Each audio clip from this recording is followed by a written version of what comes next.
Hindi ko. Hindi, sa kakatanong ko naman, hindi pa natin na-announce kung sinong nanalo.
Alright, salamat Beneco. Meron na tayo ulit kuryente.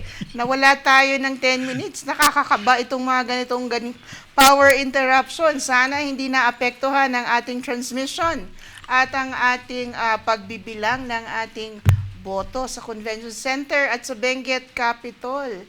We left off saying na ang mga survey ay obvious na obvious kapag commissioned or in plain words, bayad.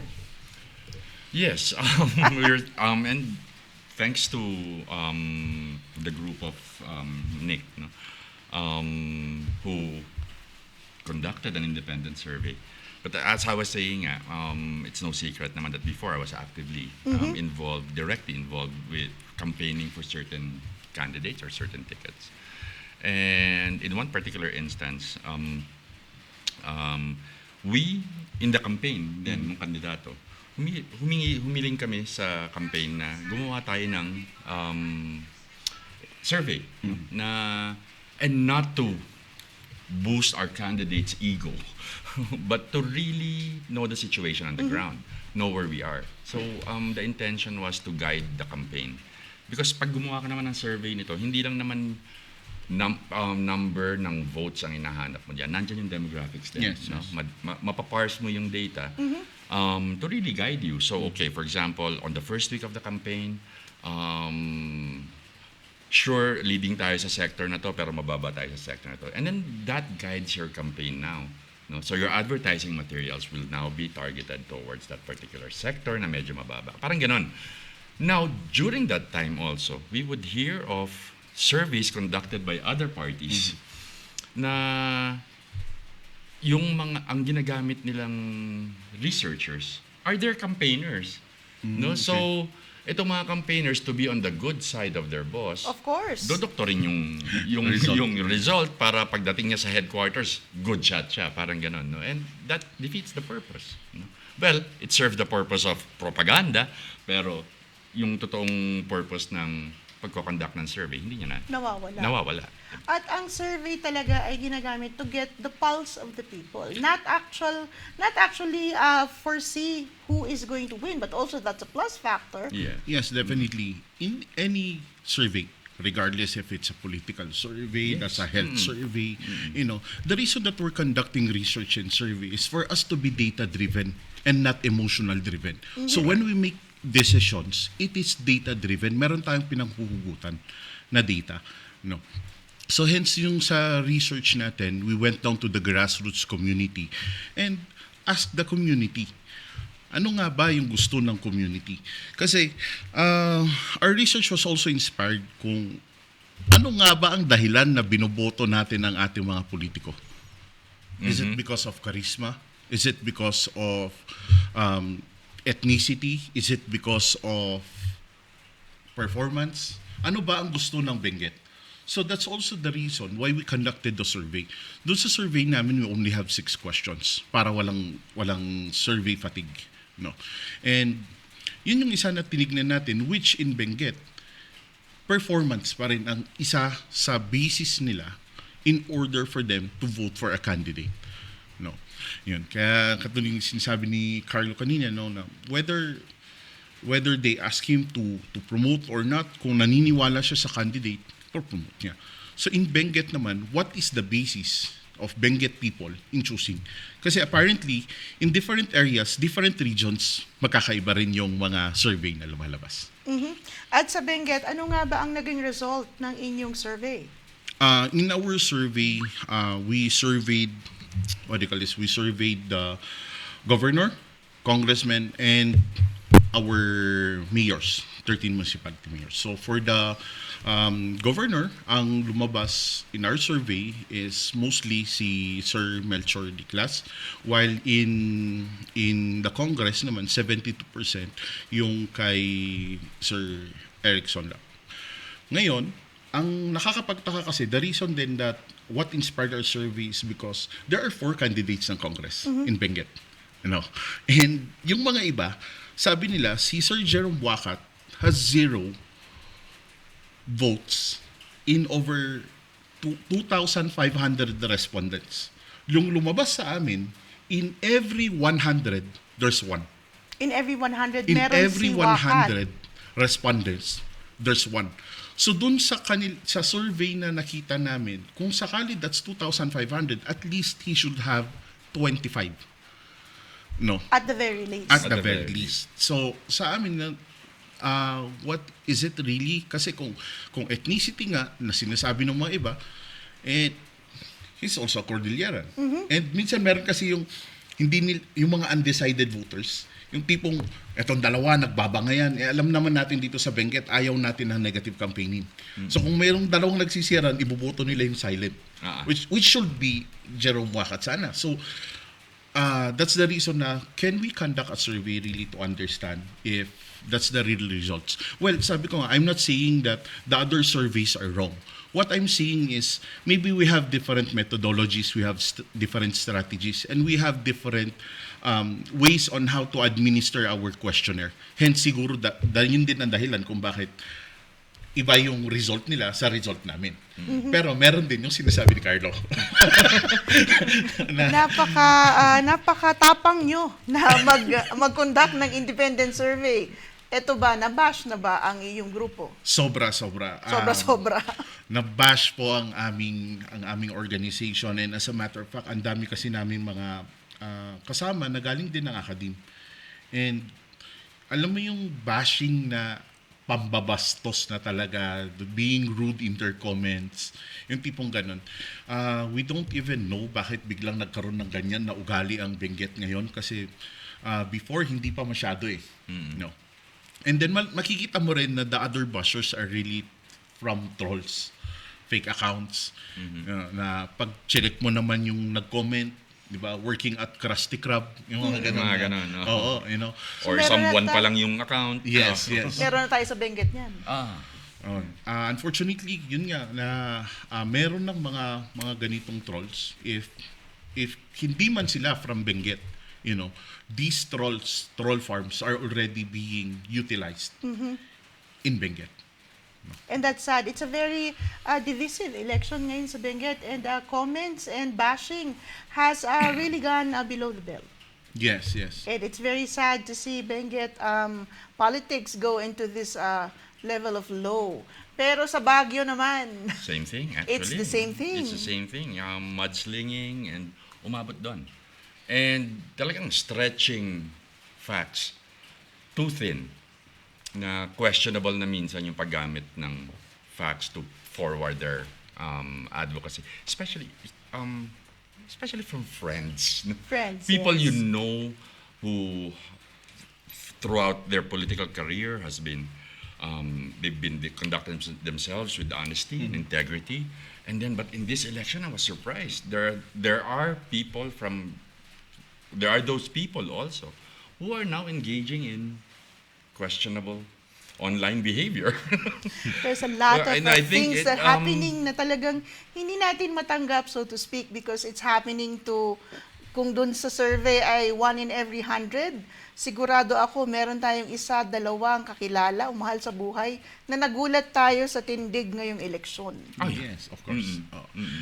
Yung mudslinging, yung mga paninira na yan, hindi naman yan bago. We had that since past elections, Ngayon lang kasi, this is the worst, worse na Mas nangyari. grabe lang ngayon. Oo.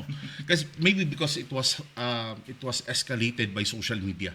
But back then, even before, meron ng mga nangyayaring ganito. Hindi nga lang ganito kagrabe. Or hindi ganito ka-documented. Yes, Yeah. hindi siya documented na ganito. Usually sa caucus or sa small group lang nila, Yes. doon sila naninira. Ngayon kasi, cellphone na lahat eh. Oo. May resibo totoo. lahat eh. May resibo. Oo. At And then, alam mo nalalaman yun. ng buong mundo because of social media. And that's sad because, well, although it did exist before, I've always found Baguio politics to be parang mas mature. Yes. No? Issue driven, yun yung laging batuan, and peaceful. For that matter, no? Very, very peaceful. Our candidates can take the jeeps every day without fear for their safety, and ganun tayo ka saya lang, kumbaga, dito sa Baguio. But yeah, in this election, it's saddening that bumaba na rin sa ganung level. ng kabastusan. Let's talk about social media. Ano nga ba ang naging malaking effect ng social media? We all know that social media has been utilized and weaponized during the term of our former President Rodrigo Duterte, who is now in The Hague, by the way. At nag-umpisa dito ang pag-weaponize nga ng ating social media. Hanggang ngayon, we're recovering from a lot of trauma from the past administration. But in this particular election, para sa inyong dalawa, kay Carlo, how do you think social media played its role? Buti na lang walang social media nung in-interview ako ni Pigeon Lobian about 15 or 16 years ago. Oh my, hello Pigeon Lobien. 15 years ago daw, He mapaghahalata asked talaga me- ang mga edad. He asked me and another guy who's running the opposite camps campaign. He asked me, gaano ba kalaki ang tulong ng social media sa mga ganitong kampanya? At that time, 2009 or something like that, actually my answer was, it helps but it's not that influential. Nung time na yon. Nung time na yun, I don't think it really could turn tides para kumbaga, could really decide an election. 2009, bata pa ang social media noon, hindi pa ganun ka lawak yung influensya. Mababait pa ang mga tao, kumbaga. Yes, oo, may taka pa. Hindi pa nila na-realize na, I'm safe pala in my couch or wherever I am with my phone. I can actually say whatever I want. But yeah, fast forward now to today, that answer to Pigeon before didn't age well. Kumbaga.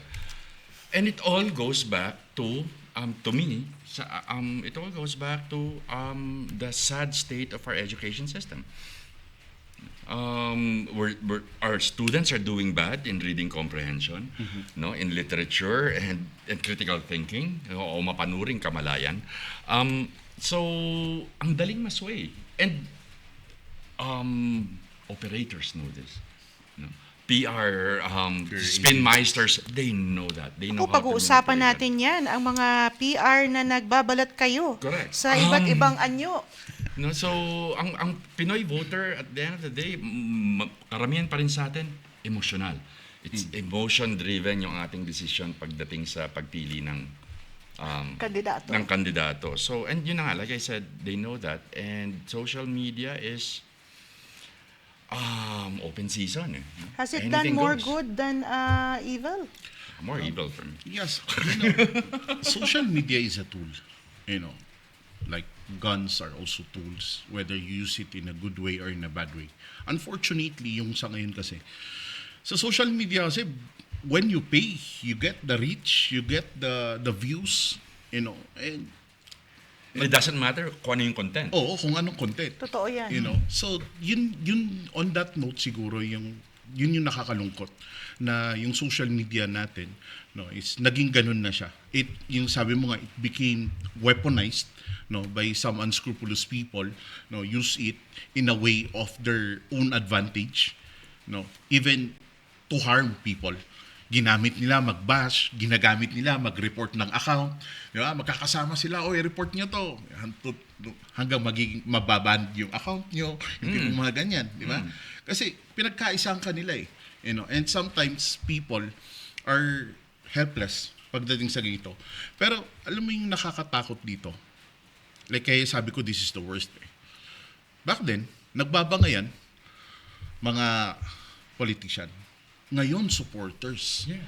And nagkakasakitan na physically. Nag-physical na ba You sa know, Benguet? Nagkakaroon ng mga ganyan na nagkakaroon sila ng debate. Ah. Even in one family, even friends are fighting over politicians at nagkakasakitan na dahil pag ito yung napanood niya sa social media, sasabi niya, ito yung kwento, tututo. Without even verifying whether yung napanood niya sa social media na video is edited or it's true. So yun yung nagiging source ngayon ng mga news, nagiging source ng information. So yung ating mga voters kung minsan is confused na sila. No, to the point na nagiging sabi nga ni Carlo noon, instead na data-driven, emotional na sila. So, nag-aaway-away mga supporters, nagkakasakitan, magkakaroon ng bash. Tapos pag nagkita-kita dyan, to the point na nagsisigawan. May mga times na it happened already. Sa pagbaba namin sa a grassroots. generation of fanatics. Yes. That's the word, Yes, fanatics. Yeah. That's the right term.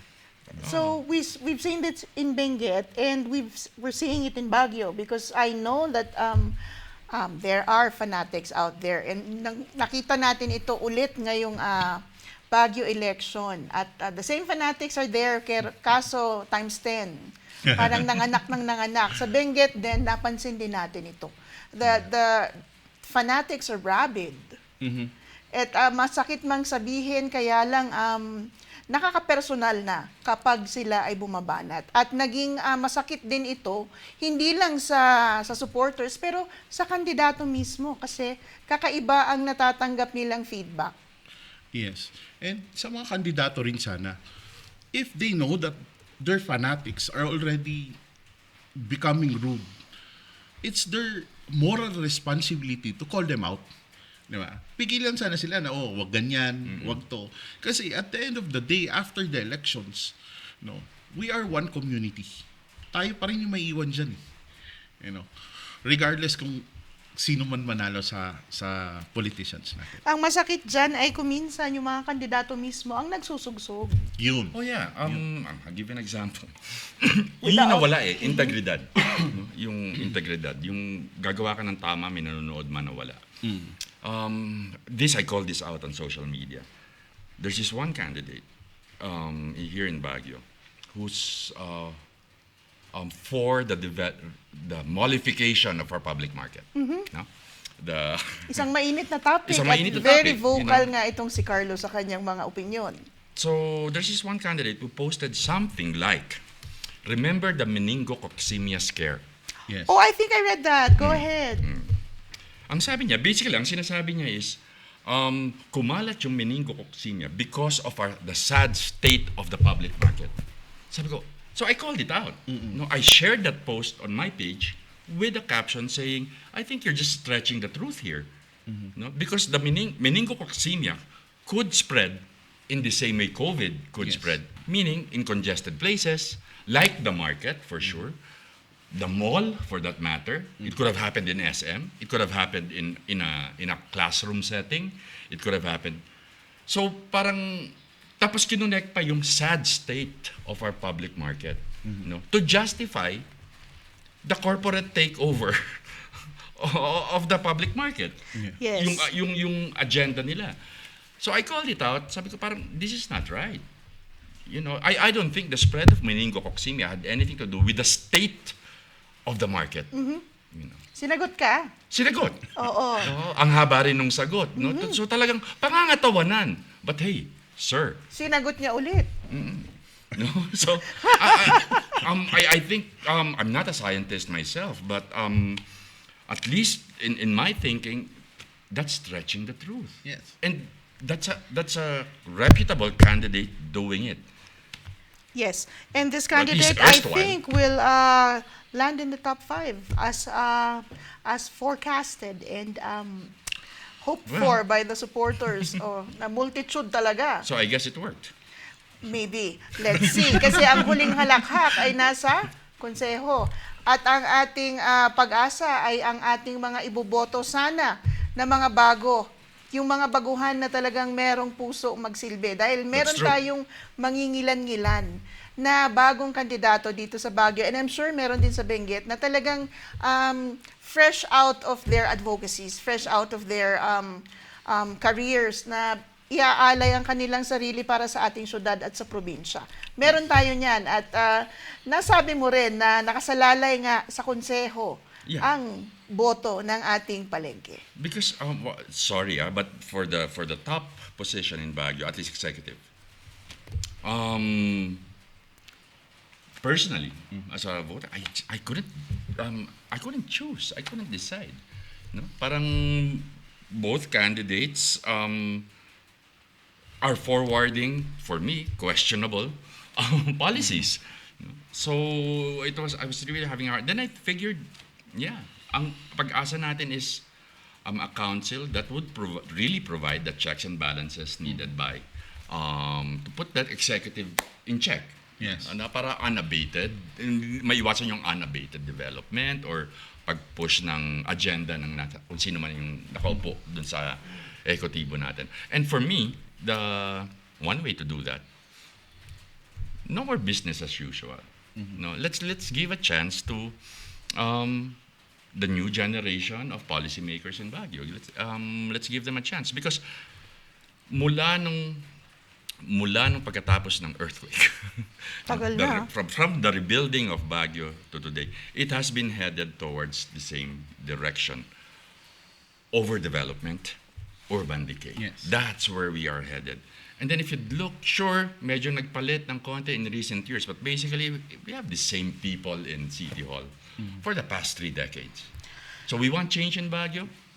Let's give a chance to the new generation of community leaders. At kung totoo nga, change will come in an hour dahil as early as 8:30 daw or 9:30 meron na tayong definitive results sa ating eleksyon at dito natin makikita kung naghalal ba tayo ng bago o talaga tayo ay talagang bumalik sa lumang sistema. Sa Benguet naman, ano ang pinakamalalakas na issues? At namumugutang itong survey na to kasi nga ayaw ng negative campaigning talaga ng Benguet people. Pero ito yung nangyayari. At lumabas sa survey kung ano talaga yung pulso ng ating masa. Yes, like dun sa ating survey, 82% of Benguet does not abhor to negative campaigning. Ayaw talaga nila yan sa negative campaigning. Although sa ngayon, yun kasi yung nangyayari. Yun yung nakikita natin. And to the point, sabi ko nga that they are being attacked. Now, lagi namin for me personally, sabi ko nga, I have 3 C's in choosing my candidate. Number 1 is character. Now, when you look at the character of the person, do not look at the character of the person just now. Ngayong election, ang bait-bait niya. You can look years beyond, prior to election. The second C is competency. Competent ba yan? Kasi unfortunately, ang requirement lang naman 18 and above.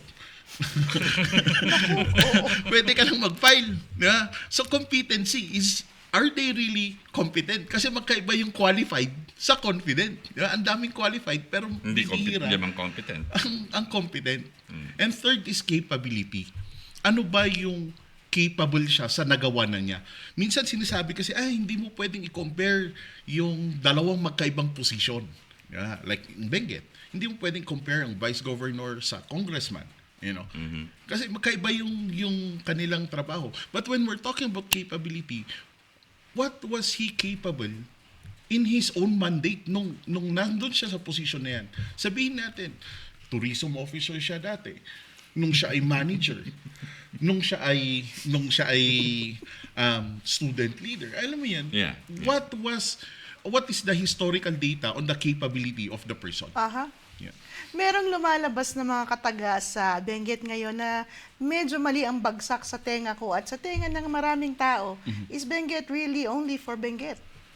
There, yung issue kasi ng ethnicity, akala nila ngayon lang. Pero even the late Sir Fong Wan was accused of being Chinese. That's true. Diba? So, yung issue ng ethnicity, that's nothing new. That's always something that comes out. During the time that Sir Magalong was running the issue of ethnicity came up, that he was not from Baguio. That's true. Sir Dumogan was also accused that he was from Bago, La Union. So the issue of ethnicity, alam na natin yan that's just black propaganda to confuse people. Nung pumasok kasi, unfortunately yun nga, may mga PR. Dati kasi yung mga politiko, sila-sila lang. Sila-sila lang yung gumagawa ng strategies nila. Ngayon, nag-expand na ang network. Dumating na itong Nag-level mga, Of course. mga PR firm, dumating na itong mga marketing strategists, marketing analysts, and the like. And these are some of their strategies na nilalabas nila. Napapangiti na lang tayo, lalong-lalo na Papangiti itong na lang si tayo. Carlo eh. No, pero although, I'd have to add though. Ano nga ba yung ang PR? On the issue of mudslinging, paninira lang, na ayaw ng mga taga-Benguet, or for that matter, maski naman mga taga-Baguio. But you have to understand that also, the opposition would always be on the side of calling out yung performance nung nakaupo, nung incumbent, kumbaga. So, sometimes, the criticism is valid, no? For them to be able to present kung ano yung alternatibong, kung bakit sila yung dapat iboto. Yes. Opposition ako, ito yung nakaupo, para sa akin yung mga ginawa niya hindi tama, kaya ako ang iboto ninyo. Yes. Yun yung premise. Now, the incumbent also can frame that in a way na, naninira lang yan. Yes. Instead of actually answering the Answering issue. the issue. Oo, no, to actually encourage a healthy discourse. Yes. No? So, parang both sides, I think, may pagkukulang sa area na yun. May mga sumobra din na umabot na sa character assassination, mudslinging, black propaganda. Pero meron din mga valid criticisms na ito namang mga nakaupo na, parang, wala, frame natin yan as mudslinging. No? Na paninira lang yan. Imbis na sagutin yung issue. Yeah. O yung tanong ko, ano nga ba ang PR?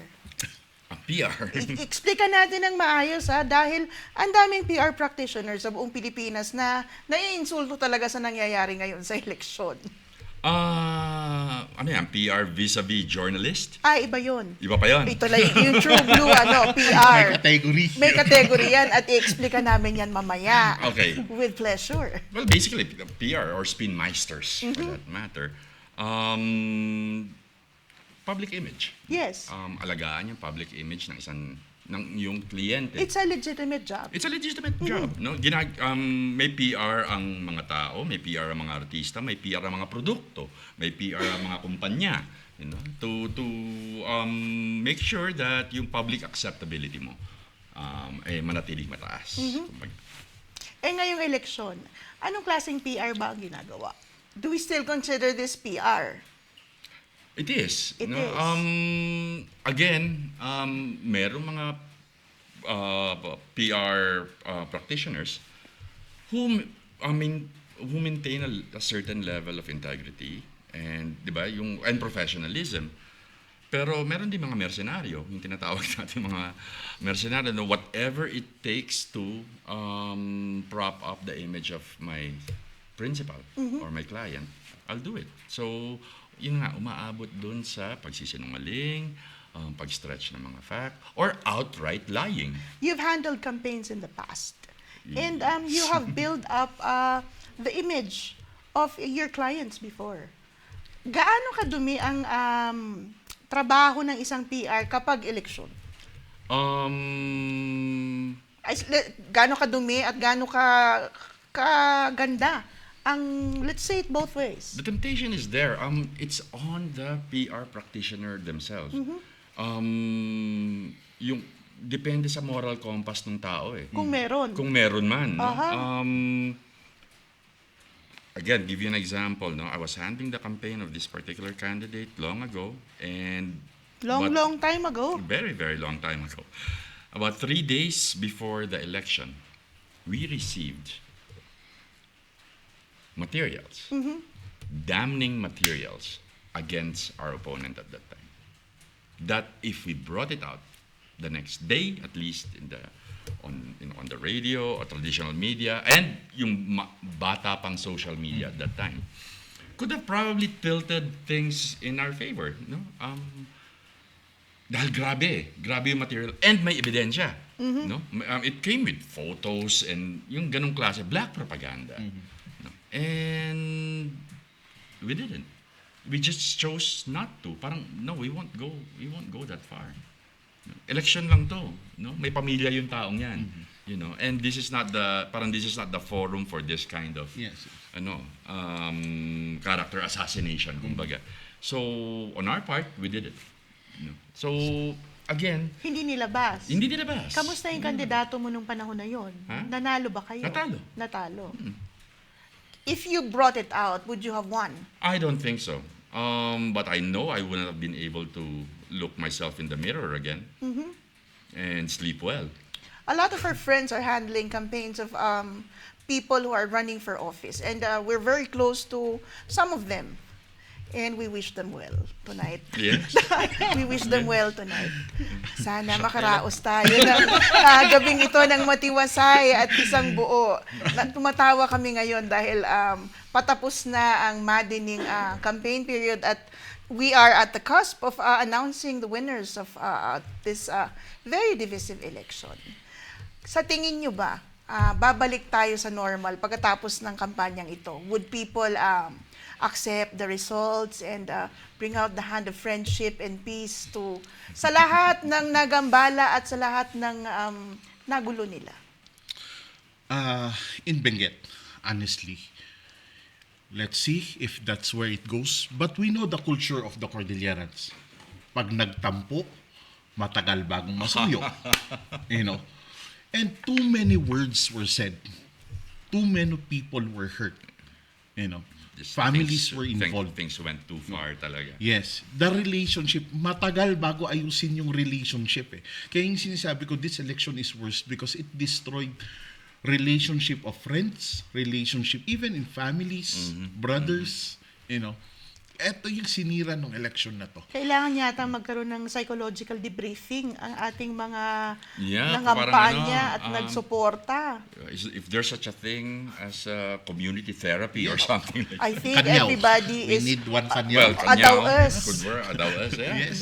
putting it a little too far, kailangan Pero magpadaw-es. it's also kasi yung sabi ko nga, it's a moral obligation of the politicians, no, na ayusin yung community. Na pag-ayusin yung community. Kaya nga, sa mga ibang politicians in Benguet, hindi nila sinasabing yung kalaban ko, jay kaya ayam ko. Yun yung tawag nila. Yung kalaro ko, yung sinasabi nila. Kaya yun yung minsan na unfortunately there are really politicians and there are really fanatics na diehard din talaga sila. No? Kaya yung sinasabi ko sa akin na with the 3 C's na magiging parameters on how to choose whether it's a new candidate, old candidate, whether matagal na yan, you know. Kasi minsan kahit matagal na, minsan nagbabago rin eh. Matagal na nga siya in office. Exactly. Tapos biglang, alam mo yan, dati magaling, biglang nagbabago rin. So you need really a parameter to choose.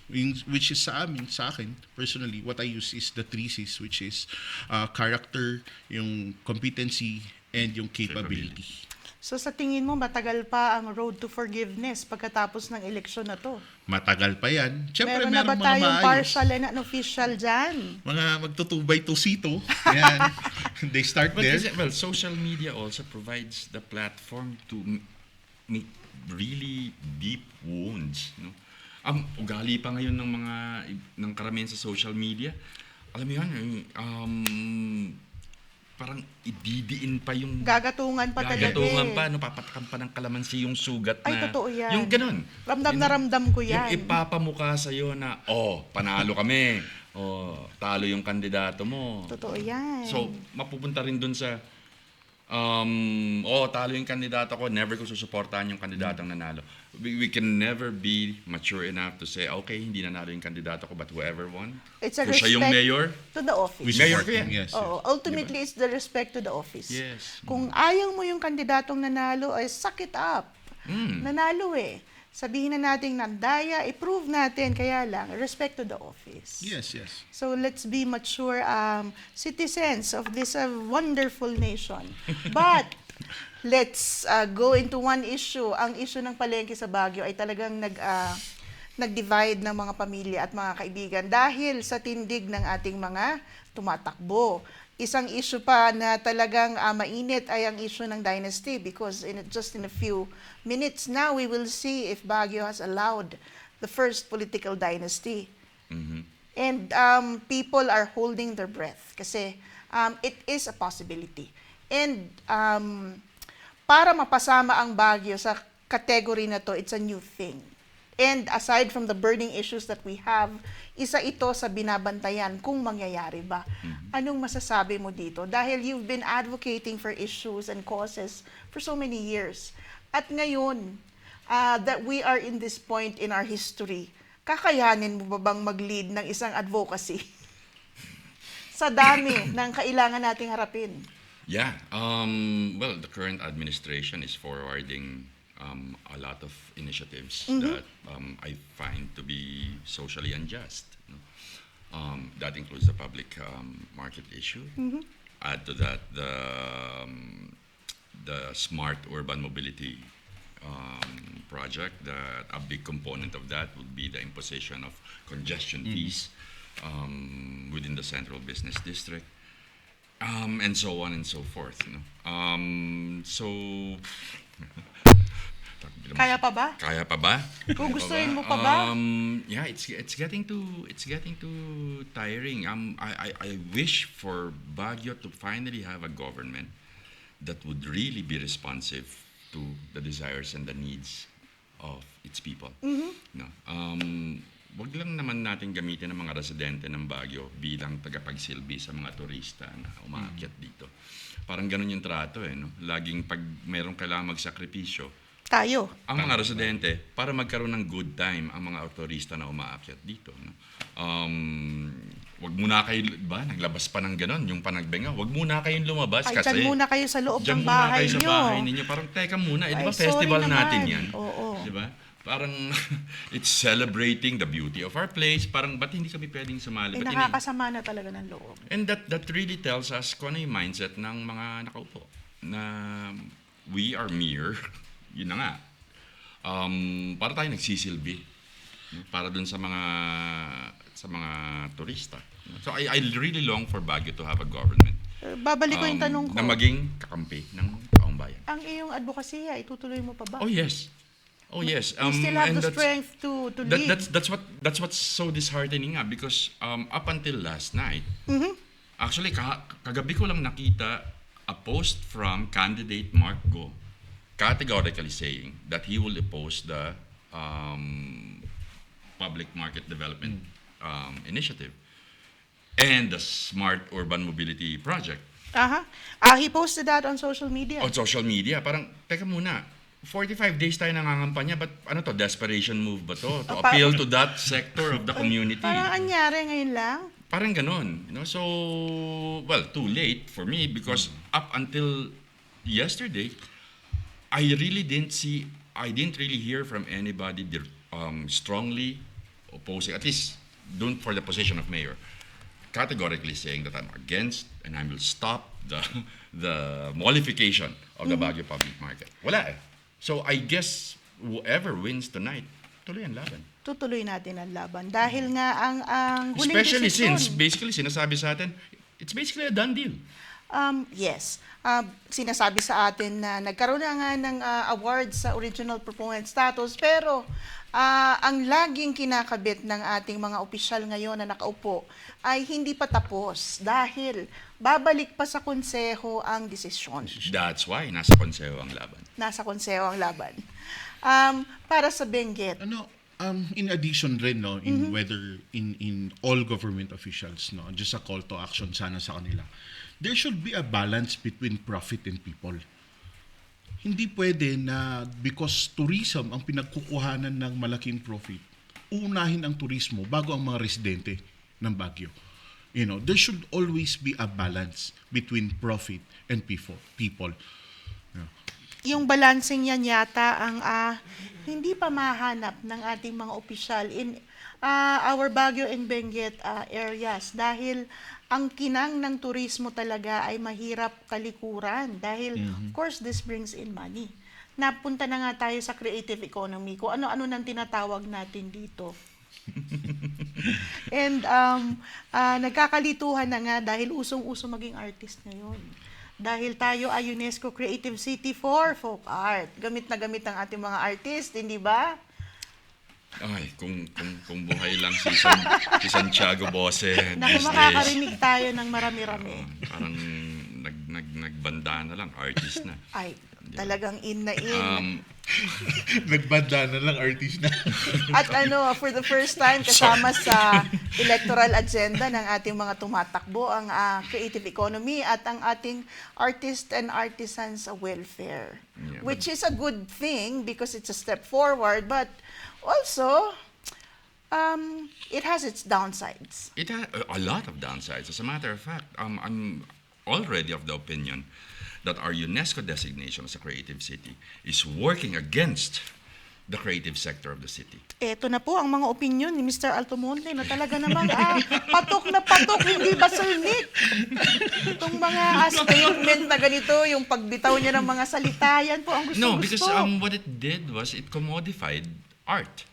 And we became a creative city, primarily because the artists existed in a conducive environment that is free from intervention, free from government bureaucracy, and that's why Baguio's creative skyline was vibrant, and that was the reason why eventually became. I think that was the basis for our being a creative city, a UNESCO designated creative city, and I've always said,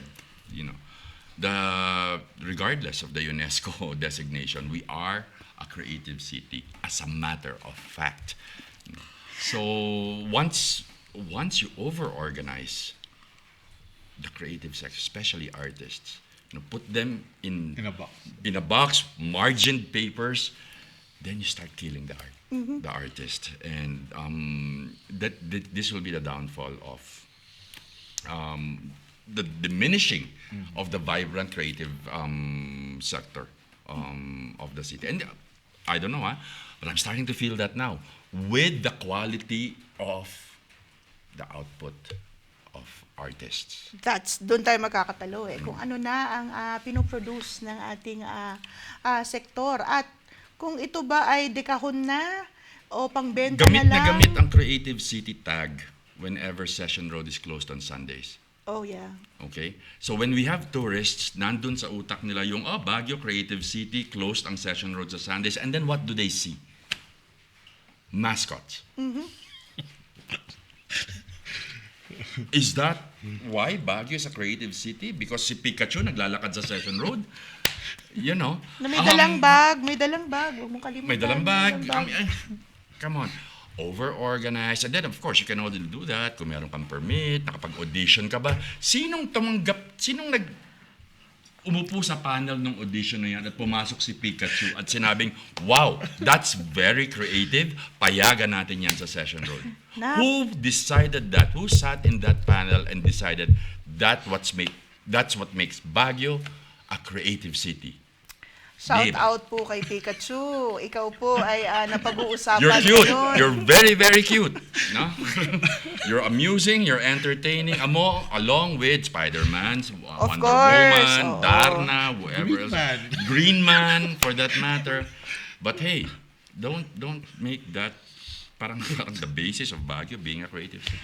Yan po ay isa sa mga talagang issue natin sa Baguio City kung paano natin paninindigan ang ating pagiging UNESCO Creative City for Folk Art at kung paano natin pananatilian ang integridad ng ating mga manlilikha. Sir Nick, sa tingin mo, anong nangyayari sa ating Baguio Benguet ngayon? Anong survey ba o anong study ang gusto nyong gawin sa susunod?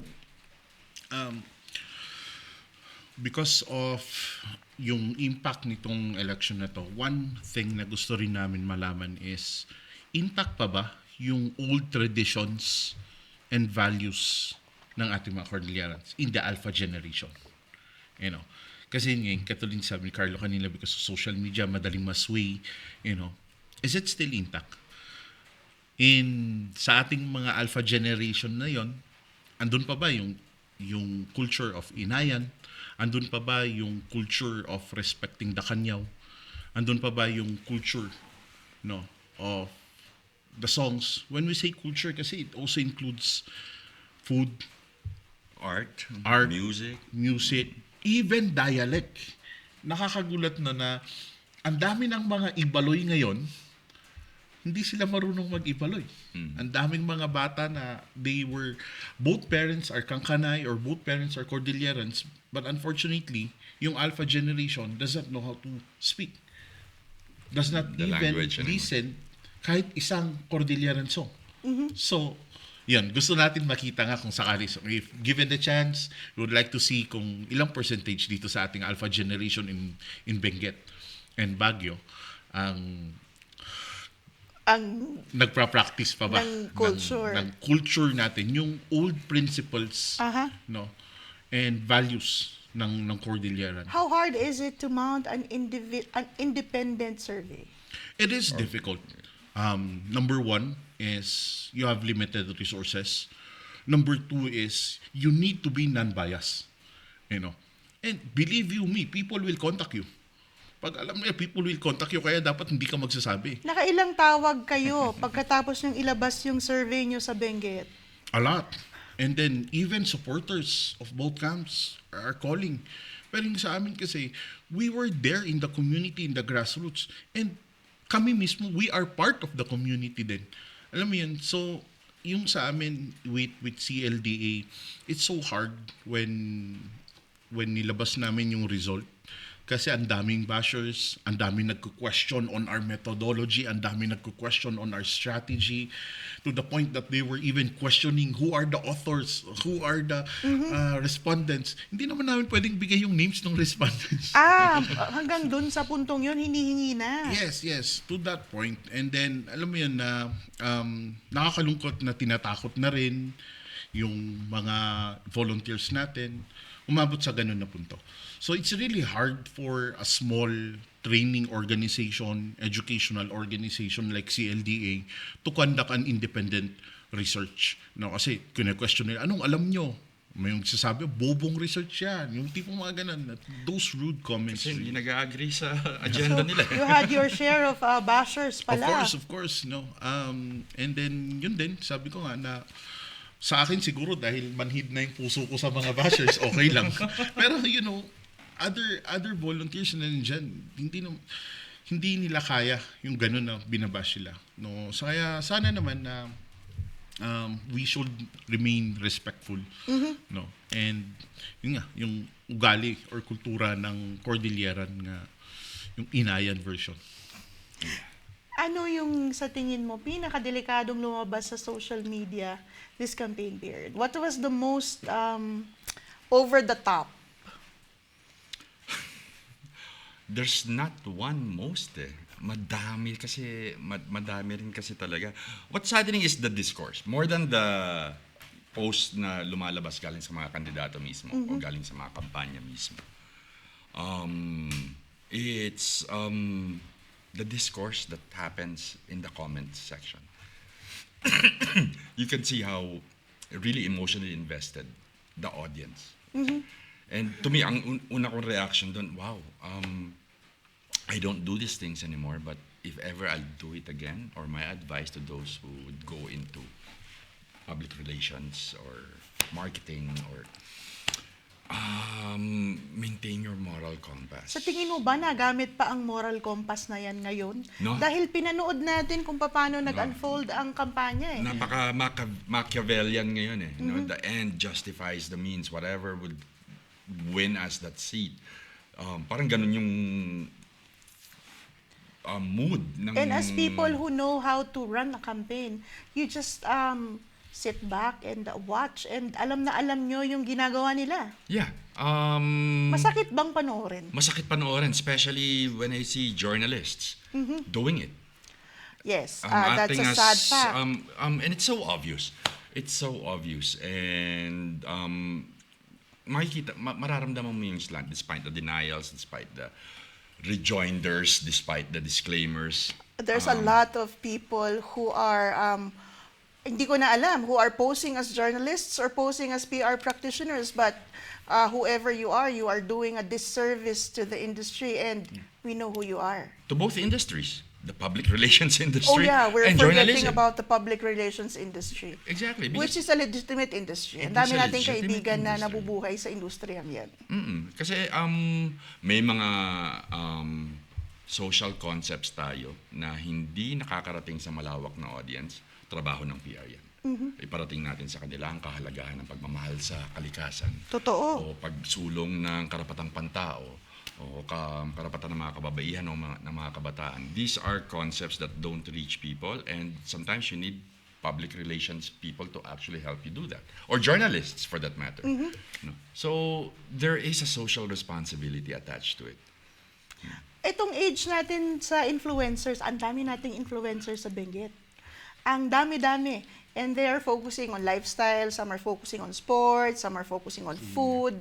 Pero ang dami. And they are legitimate influencers who can sway votes. At I think so. nagagamit talaga sila sa election because they choose to endorse their candidates. Yes. Hindi naman bawal eh. What can you say about the surge of influencers that we have? Yes. When people give you that power, no, that influence, when you become an influencer, or whether you have that power over people, kasi whether you're a teacher, okay, you're a journalist, you're a Facebook influencer or TikTok influencer, you have the power to change people's minds. So you need to have that moral obligation, or yung moral compass to know what to say. Kasi naniniwala yung tao sa'yo eh. You know? Appreciate yung magiging effect mo dun sa Yes, tao. the impact mo dun sa tao. Hindi Ay, minsan kasi impact may nila, iba. naging Yung sabi mo impacto. na, pera eh. Binayaran eh. O, totoo. You know? Pera-pera. And sa amin, binayaran ako eh. Endorse ko. Hindi naman siya bawal. Diba? So, sa akin, kung naniniwala ka talaga sa kandidato mo, Why not? go for it. Kung talagang pinapaniwalaan mo, sige. Pero kung alam mo naman, you know that you have a question to their character, you have a question to their capability, to their competency, then why promote? Regardless of when you're given the money. Diba? Kasi nga, you have the power over your audience. You have the power over people. To change their minds. Ito na naman tayo sa with great power. Comes great Great responsibility. Ilang beses nating nabanggit ang moral compass. Sa tingin mo ba nagamit ng ating influencers ang moral compass nila?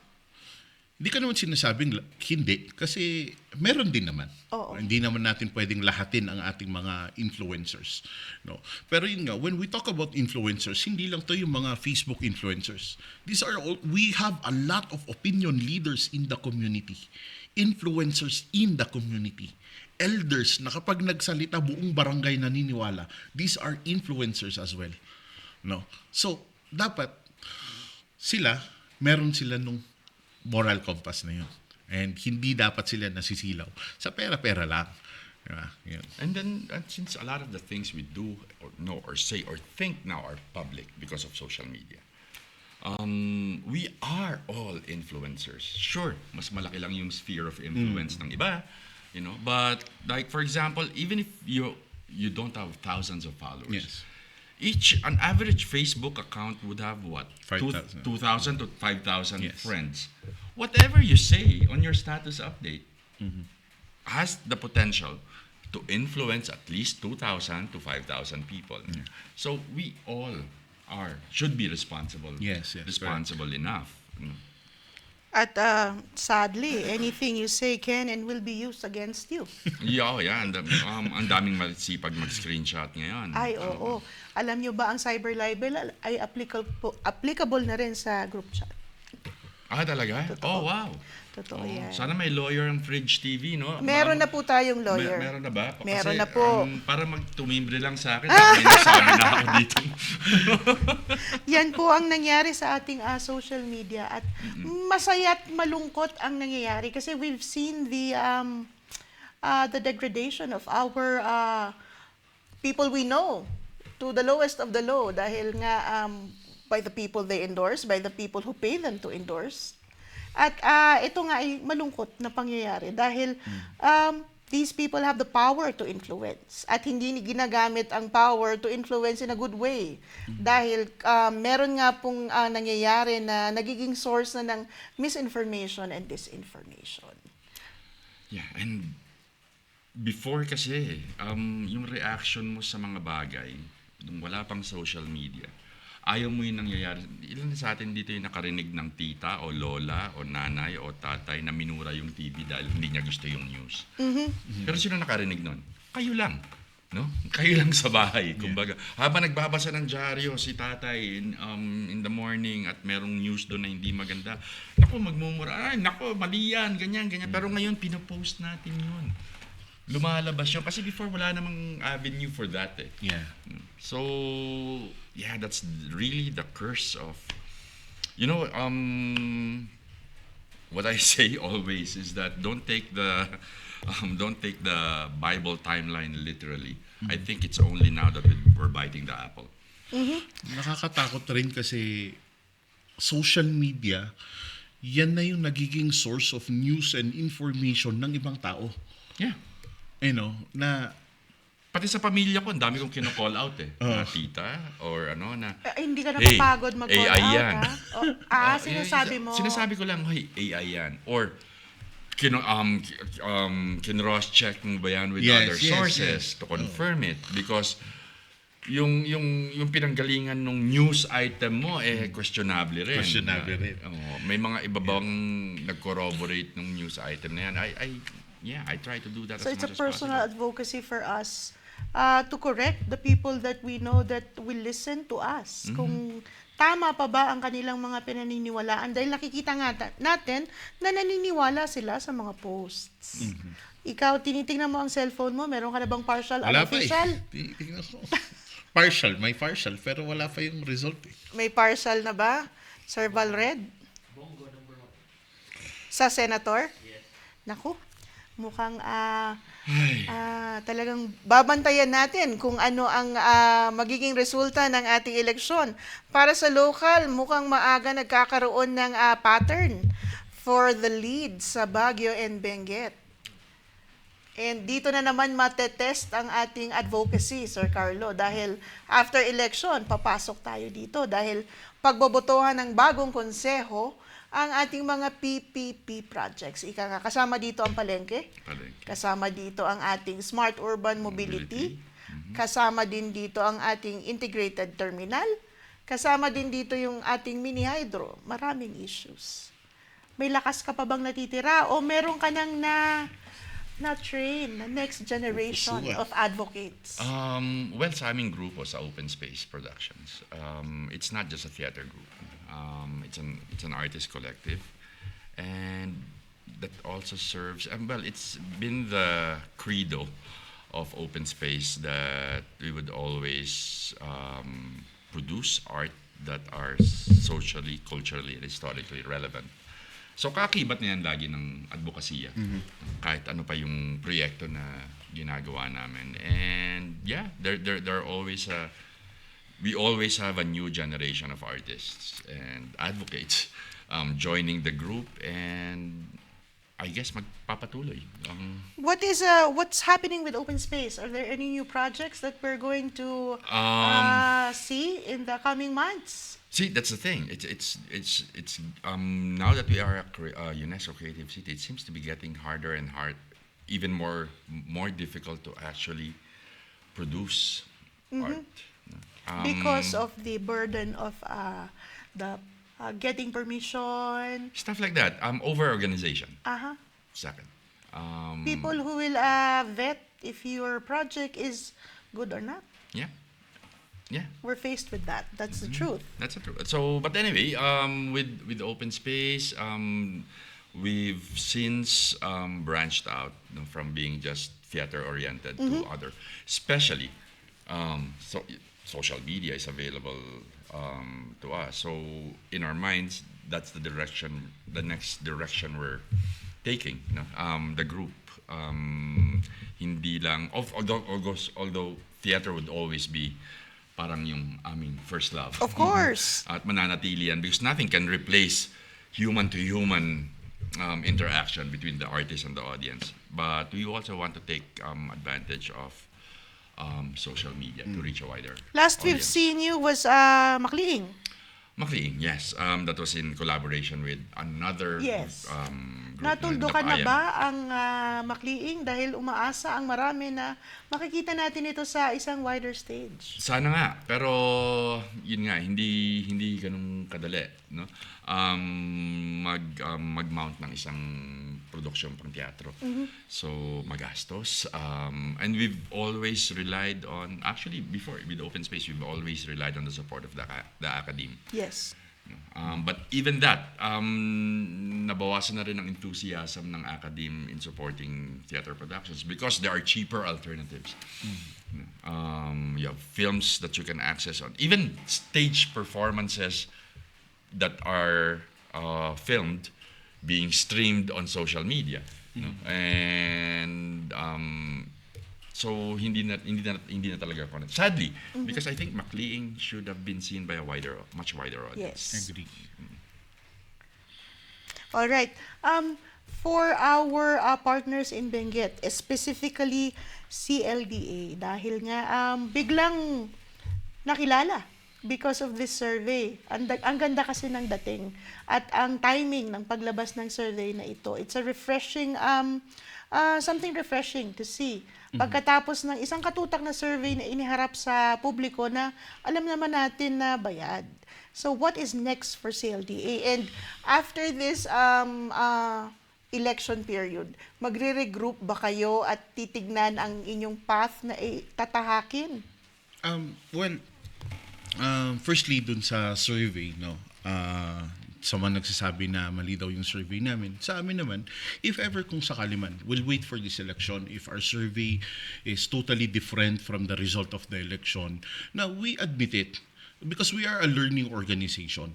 So kung sakali man na nagkamali yung survey namin, may mali dun, we will now try to restructure and find out saan kami nagkamali sa pagbigay ba ng questionnaire, sa methodology ba namin. Kung sakali man tama yung survey namin, then it just proved na nakahanap na kami ngayon ng methodology and the way on how to do surveys. So at least may experience na kami. Now, on Next for CLDA, we still go back to what we were doing. You know, the mission and purpose of CLDA is to develop the community. Yun naman yung ginagawa namin. We are developing young leaders of Benguet, from the 13 municipalities of Benguet, conducting trainings, conducting seminars from parliamentary procedures, good governance, conducting trainings for solo parents, trainings for daycare teachers. The usual thing. This is the usual na ginagawa namin year in, year out. So, walang pagbabago dun lang. Siguro may add lang on the result of the election. Then now, we can say that we can conduct a survey, a political survey. But again, this is our first time conducting the political survey as an independent researcher. We are not saying that our survey is perfect, 100% accurate, but we have done our job and we know that we have done it with integrity and we have done it with the grassroots community answering our own questionnaire and it was not answered by other people. All right. Kumbaga ay Well said. titignan Very mo well pa said. ng diretso ang mga tao sa mata pagkatapos ng Yes, eleksyon na yes. ito, gaya ng sabi ni Carlo. And I hope that a lot of the people who ran the different campaigns this election season can say the same thing. Do you think they can? Na, whatever the outcome, I hope they can at least say that we conducted this campaign honestly, with integrity, with respect, and I hope so.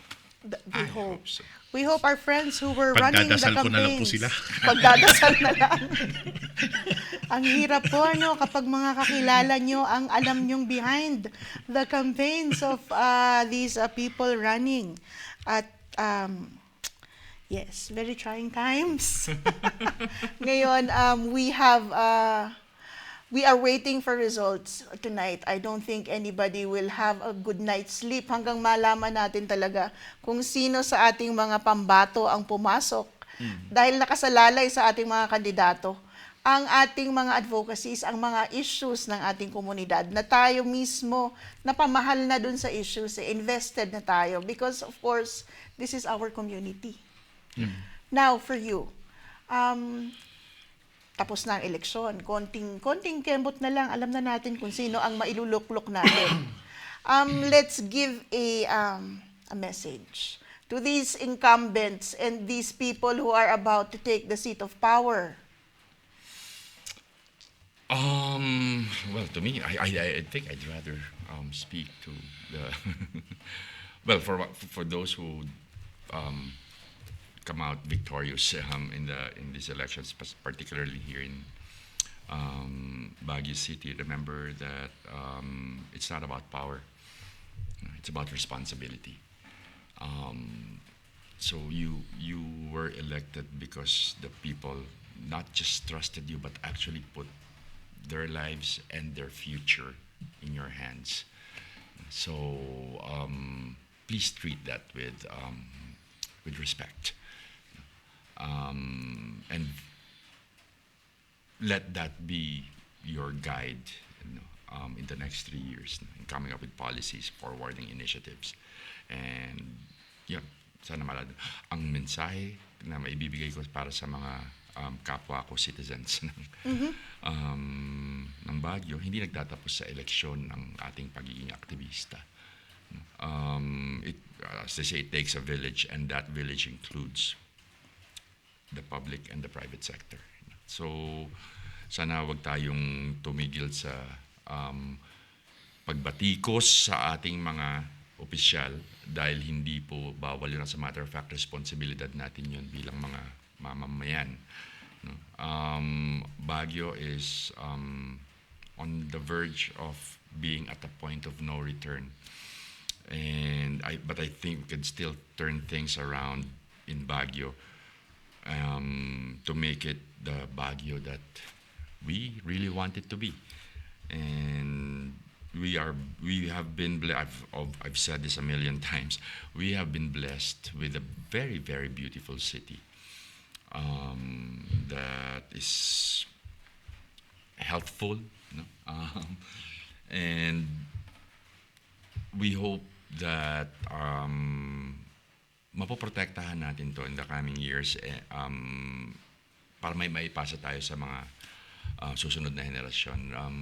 Sa mga opisyal, remember that Baguio is beautiful not for the things you built, but for the things you left untouched. Mensahe sa mga kasamahan mong alam mong nagpapatakbo ng kampanya.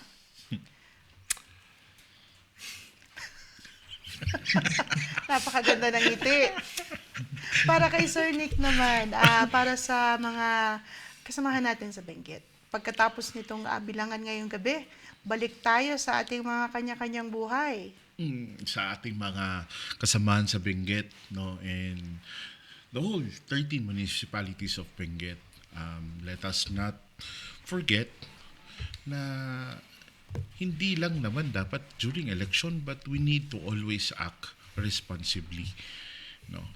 Kailangan pa rin andun yung respeto natin sa isa't isa, kasi yan naman talaga ang ugali ng isang igurot. Diyan naman tayo nabuhay talaga since during our ancestors. The respect is always there.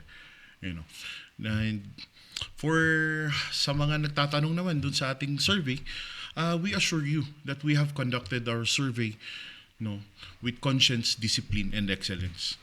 And sa ating mga kasamahan dyan kasi ako rin, marami rin akong mga barkada na who are strategists daw ng campaign.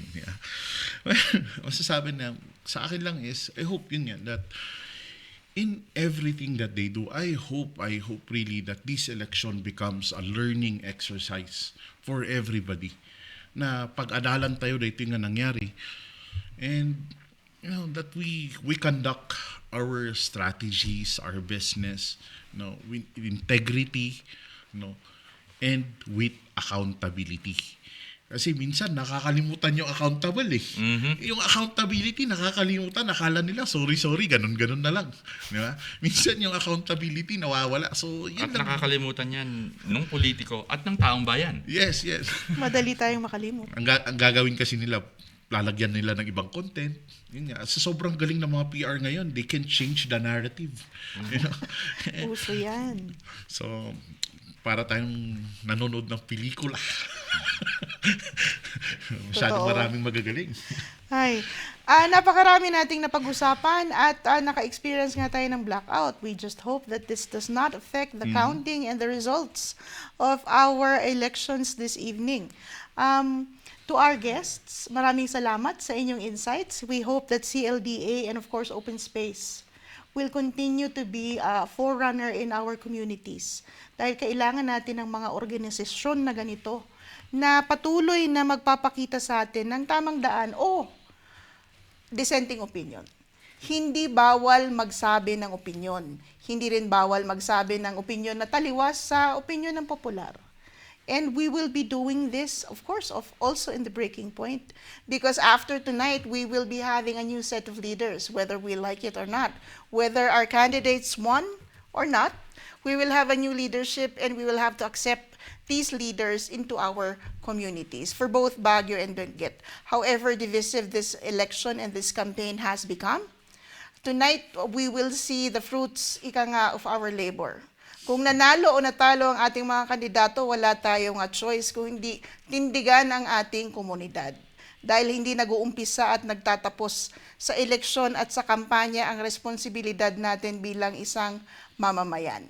At para sa gabing ito, nagpapasalamat ako, Malen Katahan, para sa Breaking Point. Salamat. Nalito yata ang ating viewers. Mas marami pa dun sa unang post. Oo, no? Kasi nag-break eh. Oo nga, oo. Yung continuity niya. Anyway, nandyan lang naman yan. Mas ano siya, mas marami